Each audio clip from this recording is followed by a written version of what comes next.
You, John Fitzgerald Kennedy, do solemnly swear. I, John Fitzgerald Kennedy, do solemnly swear. That you will faithfully execute the office of President of the United States. That I will faithfully execute the office of President of the United States. And will, to the best of your ability. And will, to the best of my ability. Preserve, protect, and defend the Constitution of the United States. Preserve, protect, and defend the Constitution of the United States. So help you God. So help me God.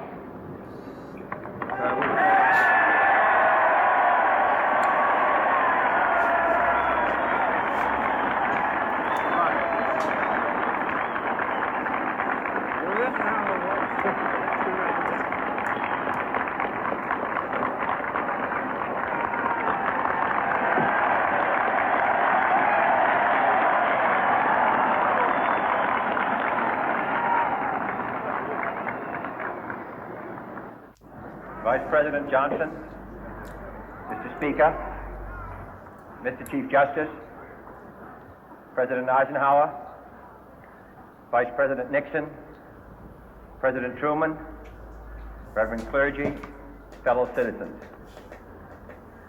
We observe today not a victory of party, but a celebration of freedom, symbolizing an end as well as a beginning, signifying renewal as well as change.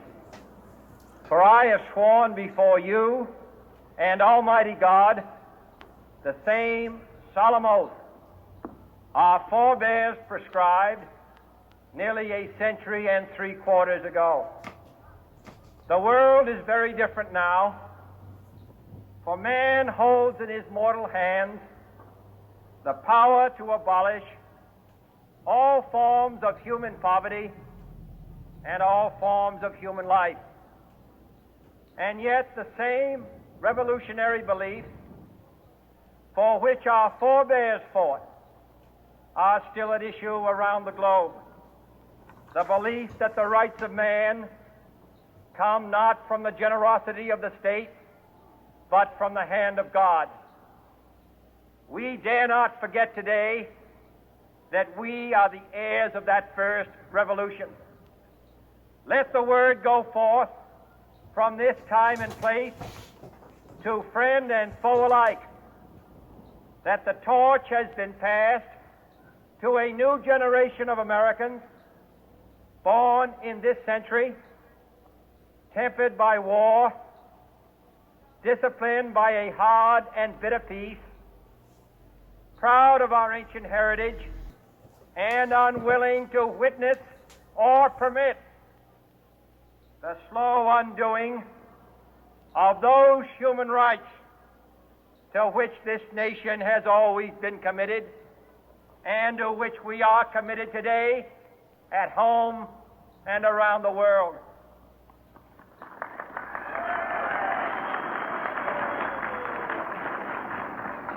Let every nation know, whether it wishes us well or ill, that we shall pay any price, bear any burden, meet any hardship, support any friend, oppose any foe to assure the survival and the success of liberty.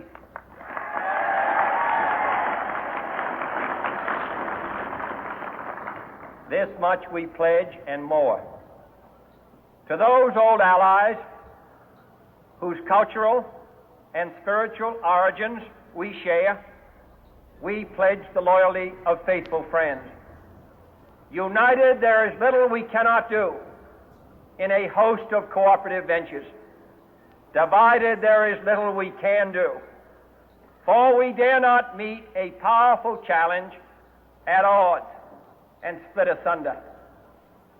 To those new states whom we welcome to the ranks of the free, we pledge our word that one form of colonial control shall not have passed away merely to be replaced by a far more iron tyranny.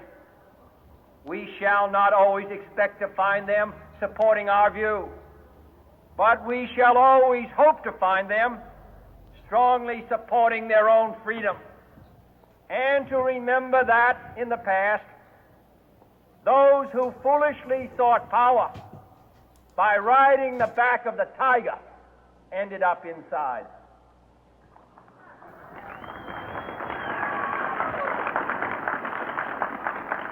To those people in the huts and villages of half the globe struggling to break the bonds of mass misery, we pledge our best efforts to help them help themselves for whatever period is required, not because the communists may be doing it, not because we seek their votes, but because it is right. If a free society cannot help the many who are poor, it cannot save the few who are rich.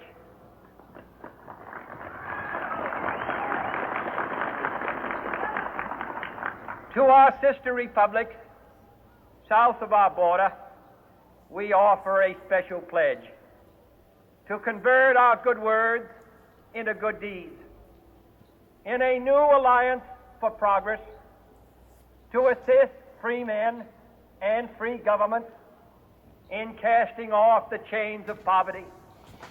But this peaceful revolution of hope cannot become the prey of hostile powers. Let all our neighbors know that we shall join with them to oppose aggression or subversion anywhere in the Americas. And let every other power know that this hemisphere intends to remain the master of its own house.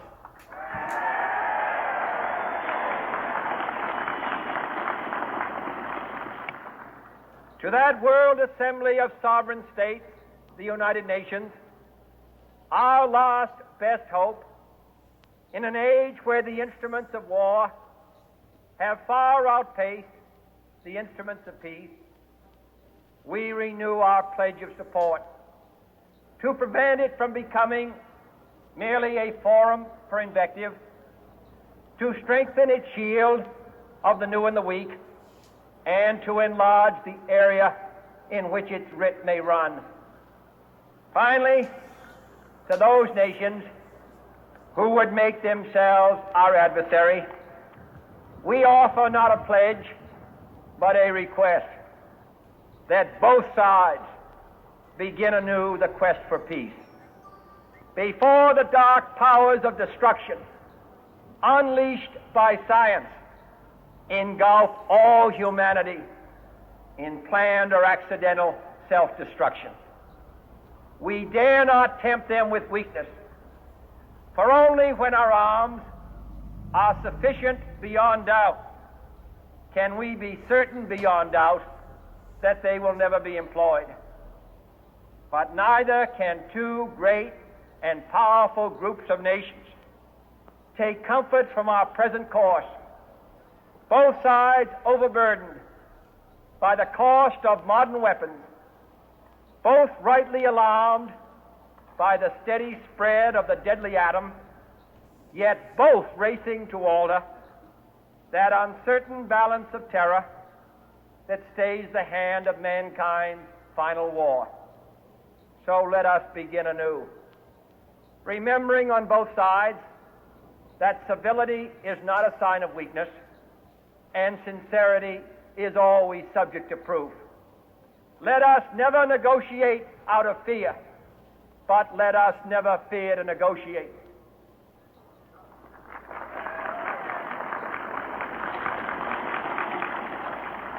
Let both sides explore what problems unite us, instead of belaboring those problems which divide us. Let both sides, for the first time, formulate serious and precise proposals for the inspection and control of arms, and bring the absolute power to destroy other nations under the absolute control of all nations.